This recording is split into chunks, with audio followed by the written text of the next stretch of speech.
Hi everyone, welcome to my channel. आज का हमारा लेक्चर है स्ट्रक्चर ऑफ एटम। ये चैप्टर है क्लास 9 का।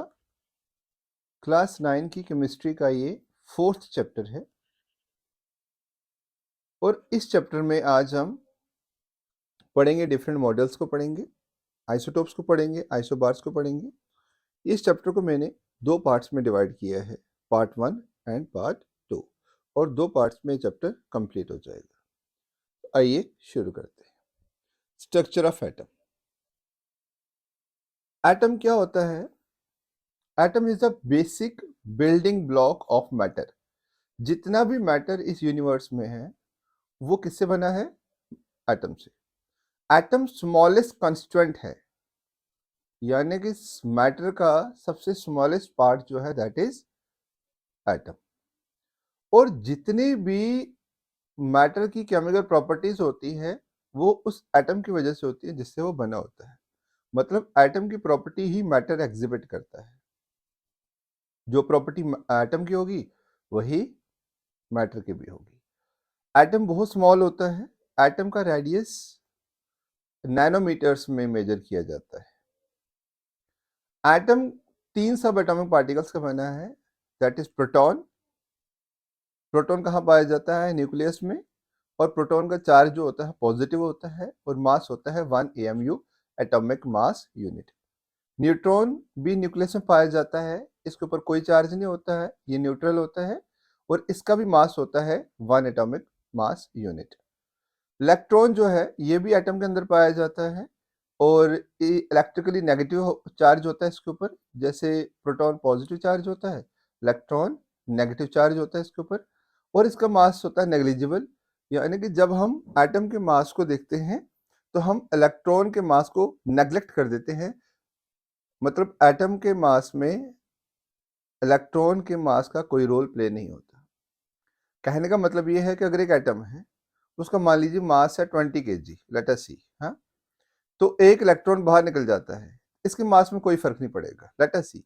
ओके, मतलब एटम का जो भी मास है, एटम का जो भी मास है उसका मास प्रोटॉन और न्यूट्रॉन की वजह से होता है, इलेक्ट्रॉन की वजह से नहीं। अगर इलेक्ट्रॉन निकल जाता है एटम से तो एटम में कोई फर्क नहीं पड़ेगा उसके मास में। तो कितना मास होता है एक इलेक्ट्रॉन का? प्रोटॉन से 2000 टाइम्स कम। मतलब प्रोटॉन का जितना भी मास है उससे 2000 टाइम्स कम मास होता है किसका? इलेक्ट्रॉन का। इलेक्ट्रॉन जैसे कि मैंने अभी बताया कि नेगेटिवली चार्ज होता है और हमेशा ये न्यूक्लियस के बाहर रिवॉल्व करता है।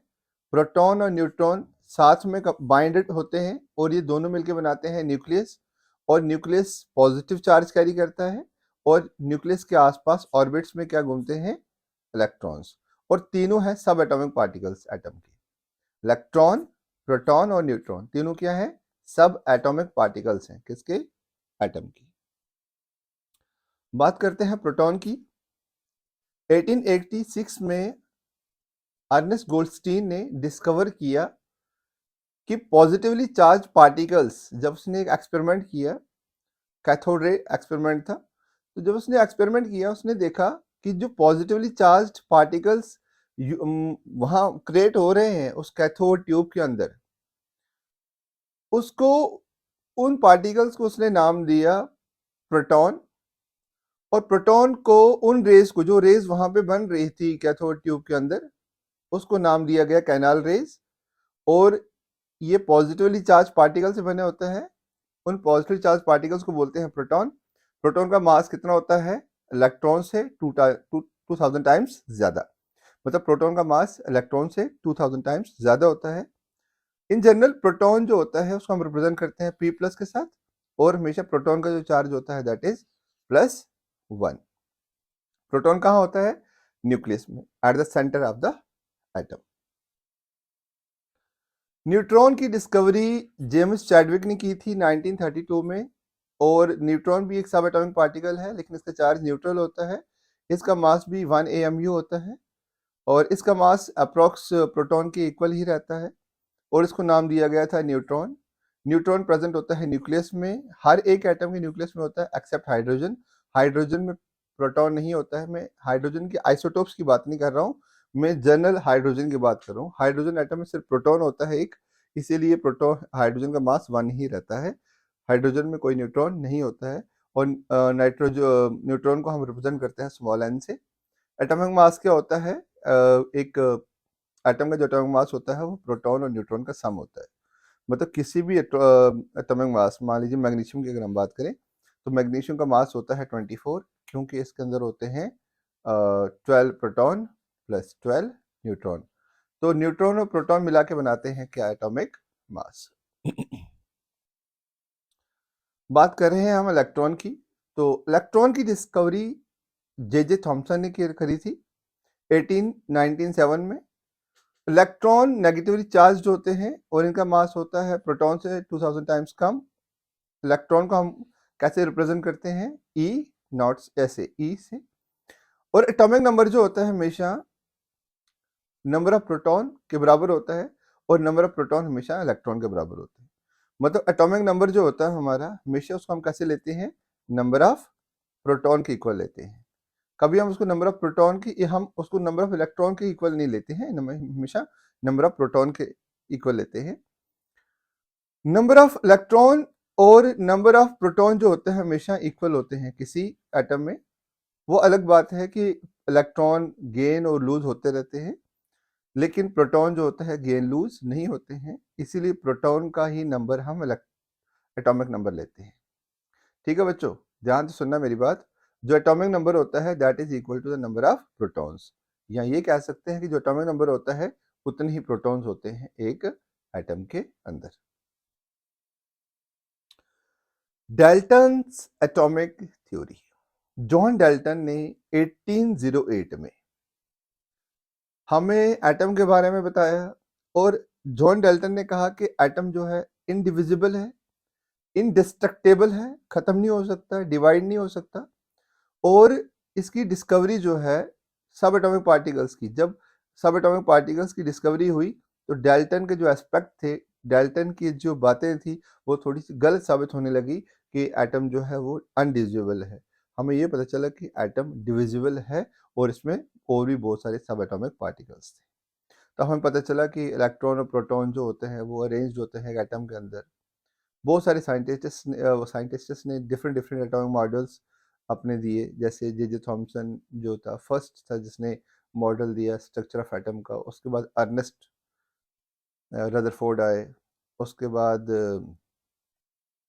कुछ एक्सपेरिमेंट होने लगे, फिर नील बोहर आए, एंड सो ऑन। इस तरह से बहुत सारे साइंटिस्ट आते रहे और उन्होंने अलग अलग मॉडल्स दिए। नील बोहर ने रदरफोर्ड के मॉडल के ऊपर भी ऑब्जेक्शन उठाए थे, जिसकी वजह से ड्रॉबैक्स आ गए रदरफोर्ड के मॉडल में, तो उसको हम आगे जाके पढ़ेंगे। पहले हम बात करते हैं जो जे थॉमसन थे। जे थॉमसन ने क्या मॉडल दिया था एटम का? जे थॉमसन ने कहा था कि जो एटम है उसको मान लो कि वो क्रिसमस पुडिंग की तरह है। मान लीजिए खीर की बात कर लेते हैं हम। क्रिसमस पुडिंग अगर आपको नहीं पता तो आप खीर याद कर लो। एक कटोरी में अगर हमने खीर रखी हुई है तो खीर किस कलर की होती है? व्हाइट कलर की। तो जो व्हाइट कलर है उसको मान लो एटम का पॉजिटिव पार्ट, और इलेक्ट्रॉन्स जो हैं वो ड्राई फ्रूट्स को मान लो। हमने खीर के अंदर जो ड्राई फ्रूट्स डाले हैं उसको उसने कहा ये इलेक्ट्रॉन्स हैं, और खीर का जो व्हाइट पार्ट है वो पॉजिटिव चार्ज है। उसने कहा कि एटम भी ऐसे ही है, पॉजिटिव चार्ज के अंदर नेगेटिव चार्ज फंसा हुआ है। उसने वाटरमेलन की बात करी थी कि वाटरमेलन का जो रेड पार्ट होता है वो एटम का पॉजिटिव स्फीयर हो गया, और सीड्स जो है वो इलेक्ट्रॉन्स हो गए, और जो सीड्स होते हैं वो वाइट रेड कलर में फंसे हुए होते हैं ना। ऐसे उसने कहा था कि एटम के अंदर जो इलेक्ट्रॉन्स हैं वो फंसे हुए हैं। थॉमसन ने प्रपोज किया कि एटम जो होता है वो पॉजिटिवली चार्ज स्फीयर है और इलेक्ट्रॉन्स उसके अंदर फंसे हुए हैं। नेगेटिव और पॉजिटिव चार्ज जो है वो इक्वल है मैग्नीट्यूड में, और एटम जो है वो इलेक्ट्रिकली न्यूट्रल है। सिर्फ ये बात इसकी सबसे अच्छी साबित हुई कि एटम जो है इलेक्ट्रिकली न्यूट्रल होता है। एटम ना तो पॉजिटिव होता है ना तो नेगेटिव होता है। अगर हम एटम की बात करें तो एटम इलेक्ट्रिकली न्यूट्रल होता है, क्योंकि उसके अंदर number of electrons and number of protons बराबर होते हैं। देखो, नंबर ऑफ इलेक्ट्रॉन्स मान लीजिए अगर 10 हो गए, और नंबर ऑफ प्रोटॉन्स मान लीजिए अगर 10 हो गए, तो ये 10 और 10 जो है ना, -10 + 10, ये कैंसिल आउट हो जाएंगे तो आंसर 0 आएगा। तो 100 अगर इक्वल मैग्नीट्यूड है चार्ज तो हमेशा कैंसिल आउट होके न्यूट्रल हो जाते हैं। रदरफोर्ड ने जो मॉडल ऑफ एटम दिया था, क्या दिया था? रदरफोर्ड बहुत इंटरेस्टेड था इस जानने के लिए कि इलेक्ट्रॉन्स जो है वो कैसे अरेंज्ड हैं, किसके अंदर? एटम के अंदर। उसने एक एक्सपेरिमेंट किया किसका? फास्ट मूविंग अल्फा पार्टिकल्स का। उसने फास्ट मूविंग अल्फा पार्टिकल्स को गोल्ड फॉइल के ऊपर गिराया। उसने गोल्ड फॉइल चुनी बहुत पतली। कितनी पतली? मान लीजिए 1000 एटम्स थिक। देखो बच्चों, जो हमारे कॉपी का एक पेज होता है ना, उसकी जो थिकनेस होती है वो अप्रोक्स 1 लाख एटम्स की होती है। अप्रोक्स 1 लाख एटम्स की होती है, अप्रोक्स। यहाँ तो सिर्फ 1000 एटम्स थिक थे, मतलब एटम के ऊपर एटम के ऊपर एटम रखें तो 1000 एटम्स बनेंगे, तो कितनी थिकनेस बनेगी? उतनी थिक थी ये लेयर। कौन सी? गोल्ड की। और हमारी कॉपी का जो पेज होता है उसकी जो थिकनेस होती है वो 1 लाख एटम, मतलब एक के ऊपर एक रखा जाए एटम, अगर 1 लाख एटम एक दूसरे के ऊपर रखते हैं, जो थिकनेस बनेगी वो थिकनेस होती है हमारे पेज की। तो सोचो हमारी कॉपी का पेज कितना पतला होता है, तो वो 1 लाख एटम्स थिक होता है अप्रोक्स। तो 1000 एटम्स कितनी पतली गोल्ड फॉइल रही होगी। उसने क्या किया? अल्फा पार्टिकल्स उसके ऊपर बम्बार्डमेंट कराई। किसके ऊपर? गोल्ड फॉइल के ऊपर। तो अल्फा पार्टिकल्स होते क्या है? डबली चार्ज हीलियम आइंस होते हैं, यानी कि हीलियम के आइंस होते हैं जिसमें 2 प्रोटॉन्स होते हैं प्लस 2 न्यूट्रॉन्स होते हैं। तो डबली चार्ज्ड हीलियम आइंस होते हैं अल्फा पार्टिकल्स। इनका मास होता है 4u। Fast moving alpha particles में काफी अमाउंट ऑफ एनर्जी होती है। तो उसने एक्सपेक्ट किया था कि अल्फा पार्टिकल्स जो हैं वो एटम के अंदर जो भी सब एटॉमिक पार्टिकल्स हैं वो उसको डिफ्लेक्ट कर देंगे। मतलब रदरफोर्ड ने सोचा था कि अल्फा पार्टिकल्स जो हैं उसको सब एटॉमिक पार्टिकल्स डिफ्लेक्ट कर देंगे। सिंस अल्फा पार्टिकल्स जो है वो काफी ज्यादा हैवियर थे प्रोटॉन से, तो उसको ज्यादा लार्ज डिफ्लेक्शंस देखने को नहीं मिली। उसने सोचा था बहुत डिफ्लेक्शंस आएंगी, यानी कि जो अल्फा पार्टिकल्स हैं वो बहुत ज़्यादा रिबाउंड होके आएंगे, बहुत ज़्यादा डिफ्लेक्शन शो करेंगे, लेकिन इतनी ज़्यादा डिफ्लेक्शन उसको देखने को नहीं मिली थी। रदरफोर्ड ने क्या ऑब्जर्व किया अपने एक्सपेरिमेंट से, ये बहुत इंपॉर्टेंट है जानना। रदरफोर्ड ने अपने अल्फा पार्टिकल्स, देखो उसने जो अल्फा पार्टिकल्स एक्सपेरिमेंट किया है ना, तो उसने सोचा था वैसे तो इतना कुछ नहीं हुआ। उसने जो देखा वो क्या क्या था उसको अब ध्यान से सुनना। उसने देखा कि most of the alpha particles जो है वो तो स्ट्रेट फॉइल से सीधा पास होके सीधा स्क्रीन के ऊपर स्ट्राइक कर रहे थे, सीधा पास होके स्क्रीन के ऊपर स्ट्राइक कर रहे थे। जो स्क्रीन उसने रखा था कहाँ पे? गोल्ड फॉइल के पीछे एक स्क्रीन रखा था उसने। अल्फा पार्टिकल्स उस पर टकरा रहे थे, किस पे? गोल्ड फॉइल पे। तो काफी ज्यादा अल्फा पार्टिकल्स जो है वो गोल्ड फॉइल से होते हुए स्क्रीन पे टकरा रहे थे। इससे उसको ये पता चला कि एटम के अंदर बहुत स्पेस खाली है। कुछ अल्फा पार्टिकल्स जो थे वो स्मॉल एंगल से डिफ्लेक्ट हो रहे थे, लार्ज एंगल से नहीं हो रहे थे, स्मॉल एंगल से। उसको लगा कि कोई पॉजिटिव चार्ज है बीच में जो बहुत ही कम छोटी स्पेस ले रहा है। मैं थोड़ा सा इसको और ज्यादा समझाऊंगा, अभी आप सिर्फ इसको सुनो। उसने देखा कि 12,000 पार्टिकल्स में से सिर्फ एक आधा पार्टिकल ऐसा था जो 180 डिग्री, मतलब जिस डिग्री से जिस एंगल से जाता था उसी एंगल से वापस रिबाउंड होता था। सारे के सारे ऐसा नहीं करते थे। कोई एक 12,000 पार्टिकल्स में से एक दो पार्टिकल्स ऐसे होते थे जो लार्ज डिफ्लेक्शन शो करते थे। ठीक है, तो उसको ये लगा कि पॉजिटिव चार्ज सेंटर में है और मास जो है एटम का, गोल्ड के एटम का या किसी भी एटम का, वो बहुत ही छोटी जगह पे केंद्रित है, छोटी की जगह पे सेंटर्ड है। ठीक है, मैं इसको आगे बताता हूँ थोड़ा सा करके कि किस तरह से उसने किया था। आगे मैं बताऊंगा थोड़ा सा एक एटम को लेके इसकी जो डेफिनेशन है वो किस तरह से बनेगी। जैसे मैं बताता हूँ आपको, यहाँ पे थोड़ा सा देख लो आप, यहाँ थोड़ी स्पेस है मेरे को, I will tell you here. देखो उसने क्या किया, एक गोल्ड फॉइल ली। गोल्ड फॉइल के अंदर क्या थे? एटम्स। तो मैं एक एटम को लेकर बात करूंगा, ठीक है। एटम के अंदर क्या था? न्यूक्लियस। उसको नहीं पता था। तो जब वो रेज आ रही थी, वो रेज ऐसे पास होके पीछे स्क्रीन के ऊपर स्ट्राइक कर रही थी। कुछ रेज जो है वो स्मॉल एंगल से डिफ्लेक्ट हो रही थी, कुछ रेज स्मॉल एंगल से डिफ्लेक्ट हो रही थी, और कुछ रेज ऐसी थी वो जिस एंगल से जा रही थी उसी एंगल से वापस आ रही थी। तो कुछ रेज बीच में से पास होके जा रही थी। तो कुछ रेज जब बीच में से पास होके जा रही थी एटम में से, तो उसने बोला कि एटम के अंदर स्पेस खाली है। और जब वो स्मॉल एंगल से डिफ्लेक्ट हो रही थी तो उसने बोला कि जो पॉजिटिव चार्ज है वो काफ़ी छोटा है, इतना ज़्यादा बड़ा भी नहीं है, क्योंकि अगर बड़ा होता तो फिर डिफ्लेक्शन भी बड़ी आती। और उसने ये सोचा कि अल्फा पार्टिकल्स इतनी भारी हैं फिर भी इनको कोई डिफ्लेक्ट कर रहा है, इसका मतलब ये होगा कि वो थोड़ा स्ट्रांग भी है और पॉजिटिवली चार्ज भी है। तो ये उसकी ऑब्जर्वेशन थी। ड्रॉबैक क्या आया? जो रदरफोर्ड का मॉडल था ना एटम का, तो रदरफोर्ड ने न्यूक्लियर मॉडल ऑफ एटम जो सामने दिया, उसने क्या कहा, उसने कहा कि पॉजिटिवली चार्ज सेंटर में है, मतलब ये उसका कंक्लूजन था। उसने कहा कि एटम का सारा मास जो है वो न्यूक्लियस में ही है, और उसने कहा कि इलेक्ट्रॉन्स जो है वो न्यूक्लियस के आसपास घूमते हैं सर्कुलर पाथ में। और रदरफोर्ड ने कहा कि जो साइज है न्यूक्लियस का वो बहुत छोटा है एज कम्पेयर टू एटम, यानी कि एटम के कंपैरिजन में जो न्यूक्लियस है वो काफ़ी छोटा है। तो ये कुछ उसने कंक्लूजन दिया। अब ड्रॉबैक क्या है? ड्रॉबैक बहुत ध्यान से सुनना आप लोग। ड्रॉबैक ये था कि जब इलेक्ट्रॉन जो है वो चार्ज पार्टिकल है, वो न्यूक्लियस के आसपास घूमता है, न्यूक्लियस भी चार्ज पार्टिकल है। तो मैक्सवेल की थ्योरी कहती है कि जब एक चार्ज पार्टिकल के आसपास घूमता है तो वो एनर्जी रेडिएट करता है। जब वो एनर्जी रेडिएट करता है तो एक टाइम आएगा उसकी एनर्जी खत्म हो जाएगी, और अगर ऐसा होगा तो इलेक्ट्रॉन गिरेगा किसके अंदर? न्यूक्लियस में।